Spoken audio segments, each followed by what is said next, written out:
So I would echo what Kristen said about the composition of the electorate. You saw that in a place like Michigan, where the president carried the state without too much trouble, but a measure that would have put collective bargaining rights into the state constitution was defeated very soundly, just as we saw in Wisconsin. Democrats, even some union households and so forth, went against that. But I think there's a second idea here to understand what happened on Tuesday and what's happening that you have to get at, which is on all these state issues, the unions flexed their muscles, and that's where they had a good night. So yeah, are they prepared to go into the Oval Office and say, we deliver this to you?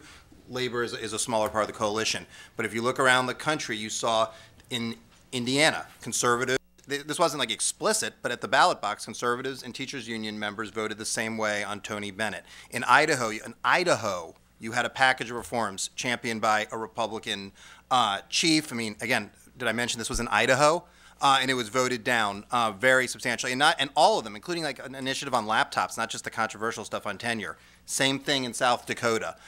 So the places where they really decided to go and have a fight on this stuff, they did pretty well. And in terms of what this means for the second administration for the president, these were all issues that the president's supportive of. In Indiana, it was teachers were upset about the teacher evaluations. Conservatives were upset about Common Core. In the other states, it was sort of race to the top like reforms. And so I think that's a challenge for the president. The other wrinkle here, and I don't think this has got a lot of attention, is a lot of these things were also things that Jeb Bush has championed. And so what you essentially see is you have centrist reformers in both parties who now find themselves on something of a political tightrope with an electorate on both sides pushing back. And so in terms of how much the administration can do then in a second term, that creates, on elementary and secondary, it creates some real challenges.